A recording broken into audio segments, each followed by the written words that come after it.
Chapter 7. Bad News. Wilbur liked Charlotte better and better each day. Her campaign against insects seemed sensible and useful. Hardly anybody around the farm had a good word to say for a fly. Flies spent their time pestering others.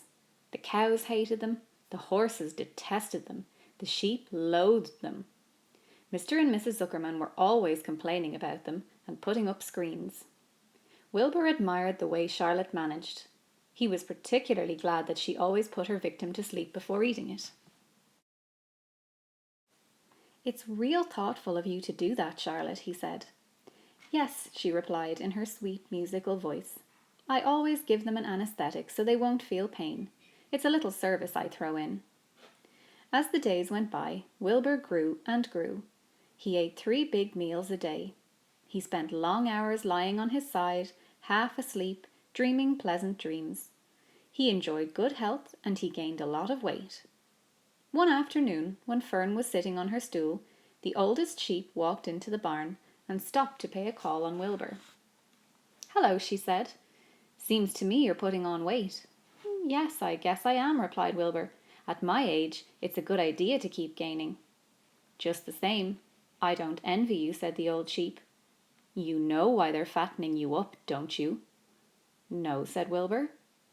"Well, I don't like to spread bad news," said the sheep. "But they're fattening you up because they're going to kill you. That's why."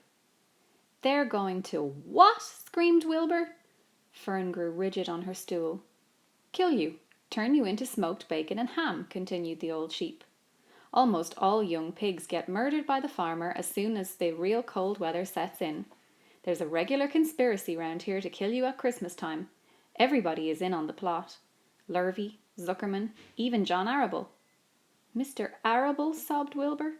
"Fern's father?" "Certainly. When a pig is to be butchered, everybody helps. I'm an old sheep and I see the same thing, same old business, year after year. Arable arrives with his 22, shoots the— "Stop!" screamed Wilbur. "I don't want to die. Save me, somebody, save me." Fern was just about to jump up when a voice was heard. "Be quiet, Wilbur," said Charlotte, who had been listening to this awful conversation.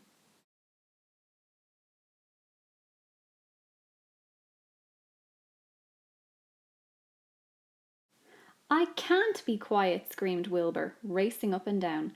"I don't want to be killed. I don't want to die. Is it true what the old sheep says, Charlotte? Is it true they are going to kill me when the cold weather comes?" "Well," said the spider, plucking thoughtfully at her web, "the old sheep has been around this barn a long time. She has seen many a spring pig come and go. If she says they plan to kill you, I'm sure it's true. It's also the dirtiest trick I ever heard of. What people don't think of." Wilbur burst into tears. "I don't want to die," he moaned. "I want to stay alive, right here in my comfortable manure pile with all my friends. I want to breathe the beautiful air and lie in the beautiful sun." "You're certainly making a beautiful noise," snapped the old sheep. "I don't want to die," screamed Wilbur, throwing himself to the ground. "You shall not die," said Charlotte briskly. "What? Really?" cried Wilbur. "Who's going to save me?"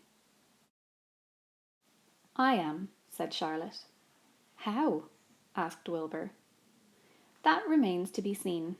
But I am going to save you, and I want you to quiet down immediately. You're carrying on in a childish way. Stop your crying. I can't stand hysterics." Chapter 8. A Talk at Home. On Sunday morning, Mr. and Mrs. Arable and Fern were sitting at breakfast in the kitchen. Avery had finished and was upstairs looking for his slingshot. "Did you know that Uncle Homer's goslings had hatched?" asked Fern. "How many?" asked Mr. Arable. "7," replied Fern. "There were 8 eggs, but 1 egg didn't hatch, and the goose told Templeton she didn't want it any more, so he took it away." "The goose did what?"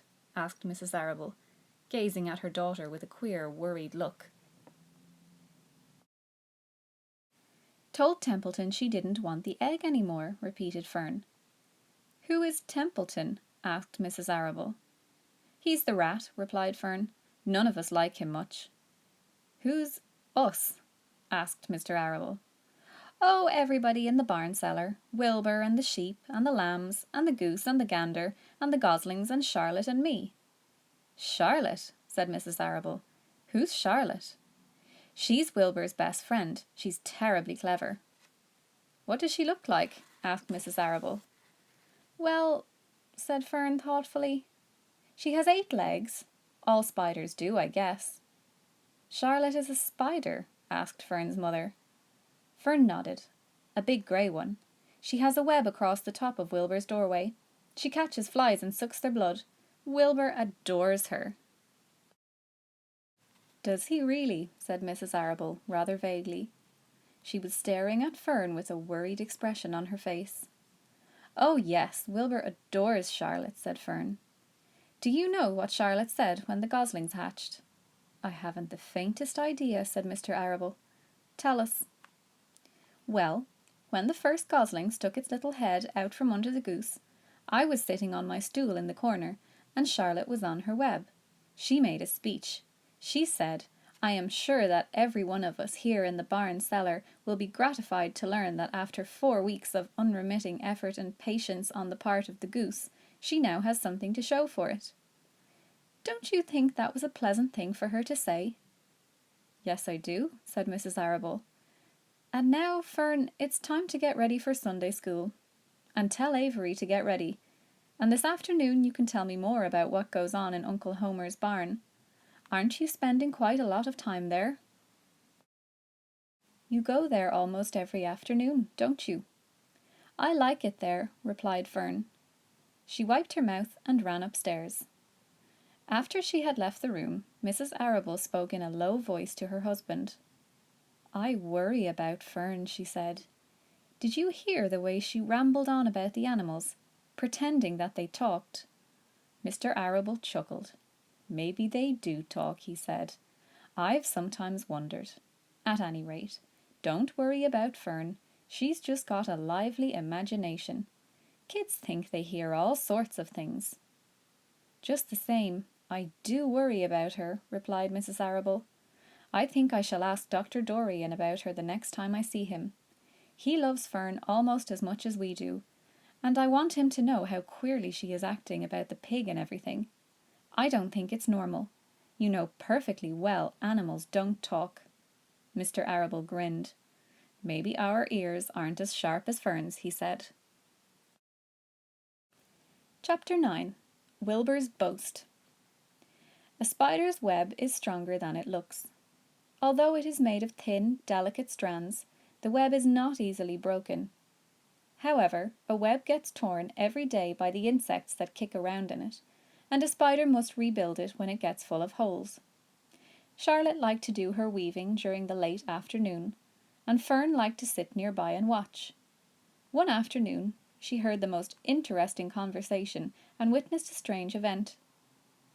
"You have awfully hairy legs, Charlotte," said Wilbur, as the spider busily worked on her task.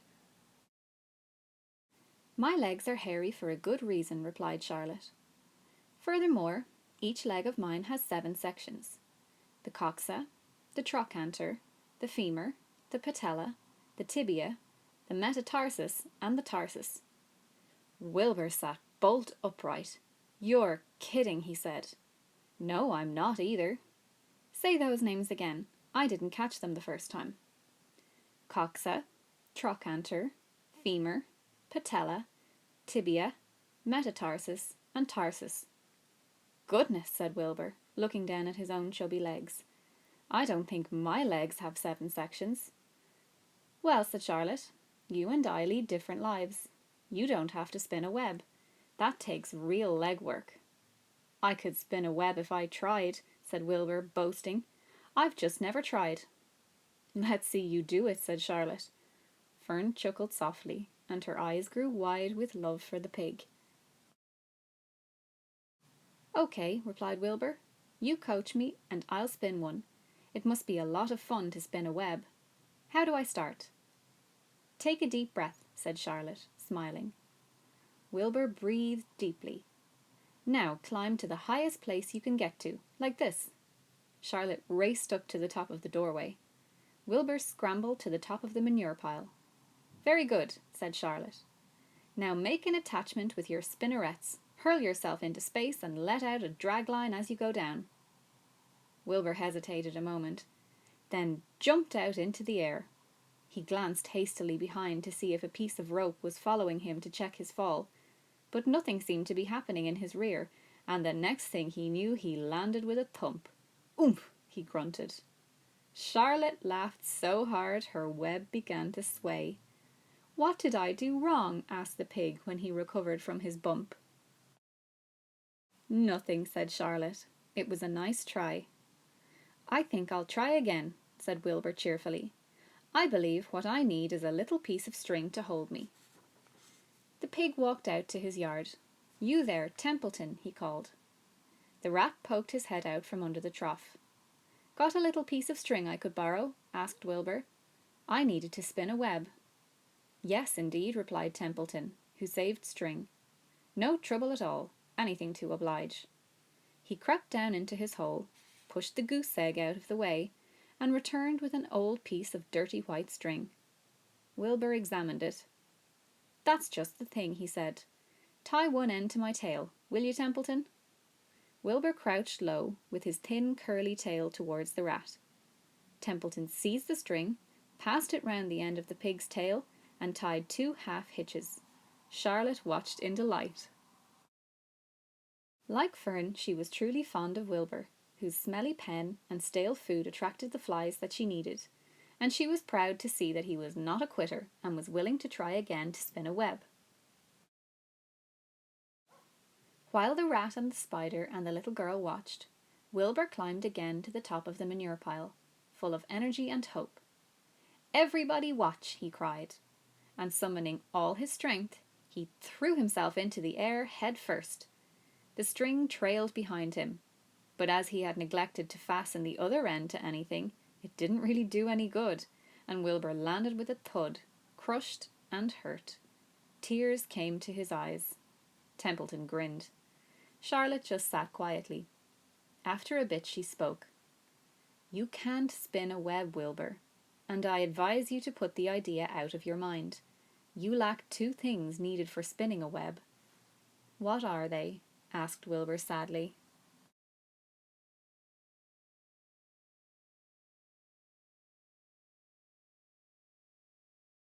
"You lack a set of spinnerets, and you lack know-how. But cheer up, you don't need a web. Zuckerman supplies you with 3 big meals a day. Why should you worry about trapping food?"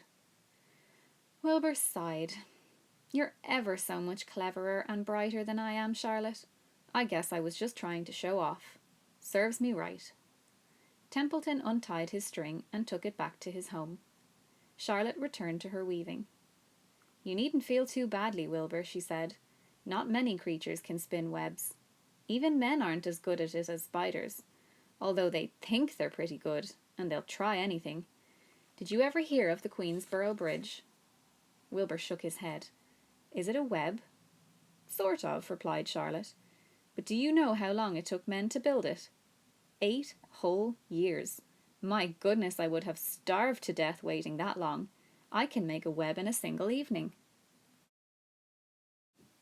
"What do people catch in the Queensborough Bridge? Bugs?" asked Wilbur. "No," said Charlotte. "They don't catch anything. They just keep trotting back and forth across the bridge, thinking there is something better on the other side.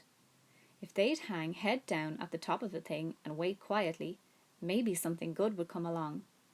But no, with men it's rush, rush, rush every minute. I'm glad I'm a sedentary spider." "What does sedentary mean?" asked Wilbur. "Means I sit still a good part of the time and don't go wandering all over creation. I know a good thing when I see it, and my web is a good thing. I stay put and wait for what comes. Gives me a chance to think." "Well, I'm sort of sedentary myself, I guess," said the pig. "I have to hang around here whether I want to or not. You know where I'd really like to be this evening?" "Where?" "In a forest, looking for beechnuts and truffles and delectable roots, pushing leaves aside with my wonderful strong nose, searching and sniffing along the ground, smelling, smelling, smelling. "You smell just the way you are," remarked a lamb who had just walked in. "I can smell you from here. You're the smelliest creature in the place." Wilbur hung his head. His eyes grew wet with tears. Charlotte noticed his embarrassment, and she spoke sharply to the lamb. "Let Wilbur alone," she said. "He has a perfect right to smell, considering his surroundings. You're no bundle of sweet peas yourself. Furthermore, you are interrupting a very pleasant conversation. What were we talking about, Wilbur, when we were so rudely interrupted?" "Oh, I don't remember," said Wilbur. "It doesn't make any difference. Let's not talk any more for a while, Charlotte. I'm getting sleepy. You go ahead and finish fixing your web, and I'll just lie here and watch you. It's a lovely evening." Wilbur stretched out on his side and sighed a long sigh. Twilight settled over Zuckerman's barn, and a feeling of peace. Fern knew it was almost supper time, but she couldn't bear to leave. Swallows passed on silent wings, in and out of the doorways, bringing food to their young ones. From across the road, a bird sang, "Whippoorwill, whippoorwill." Lurvy sat down under an apple tree and lit his pipe. The animals sniffed the familiar smell of strong tobacco. Wilbur heard the trill of the tree toad and the occasional slamming of the kitchen door. All these sounds made him comfortable and happy, for he loved life and loved to be a part of the world on a summer evening. But as he lay there, he remembered what the old sheep had told him. The thought of death came to him, and he began to tremble with fear. "Charlotte," he said softly. "Yes, Wilbur." "I don't want to die." "Of course you don't," said Charlotte in a comforting voice. "I just love it here in the barn," said Wilbur. "I love everything about this place." "Of course you do," said Charlotte. "We all do." The goose appeared, followed by her 7 goslings. They thrust their little necks out and kept up a musical whistling like a tiny troop of pipers. Wilbur listened to the sound with love in his heart. "Charlotte," he said. "Yes," said the spider. "Were you serious when you promised you would keep them from killing me?" "I was never more serious in my life. I am not going to let you die, Wilbur." "How are you going to save me?" asked Wilbur, whose curiosity was very strong on this point. "Well," said Charlotte vaguely, "I don't really know, but I'm working on a plan." "That's wonderful," said Wilbur. "How is the plan coming, Charlotte? Have you got very far with it? Is it coming along pretty well?" Wilbur was trembling again, but Charlotte was cool and collected. "Oh, it's coming all right," she said lightly. "The plan is still in its early stages and hasn't completely shaped up yet, but I'm working on it." "When do you work on it?" begged Wilbur. "When I'm hanging head down at the top of my web. That's when I do my thinking, because then all the blood is in my head. I'll be only too glad to help in any way I can." "Oh, I'll work it out alone," said Charlotte. "I can think better if I think alone." "All right," said Wilbur, "but don't fail to let me know if there's anything I can do to help, no matter how slight." "Well," replied Charlotte, "you must try to build yourself up. I want you to get plenty of sleep and stop worrying. Never hurry and never worry. Chew your food thoroughly and eat every bit of it, except you must leave just enough for Templeton. Gain weight and stay well. That's the way you can help. Keep fit and don't lose your nerve. Do you think you understand?" "Yes, I understand," said Wilbur. "Go along to bed then," said Charlotte. "Sleep is important." Wilbur trotted over to the darkest corner of his pen and threw himself down. He closed his eyes. In another minute he spoke. "Charlotte," he said. "Yes, Wilbur." "May I go out to my trough and see if I left any of my supper? I think I left just a tiny bit of mashed potato." "Very well," said Charlotte, "but I want you in bed again without delay." Wilbur started to race out to his yard. "Slowly, slowly," said Charlotte. "Never hurry and never worry."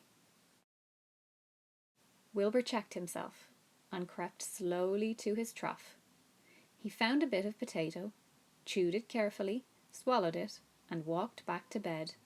He closed his eyes and was silent for a while. "Charlotte," he said in a whisper. "Yes." "May I get a drink of milk? I think there are a few drops of milk left in my trough." "No, the trough is dry, and I want you to go to sleep. No more talking. Close your eyes and go to sleep." Wilbur shut his eyes.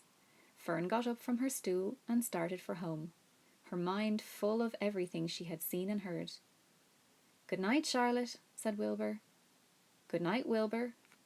There was a pause.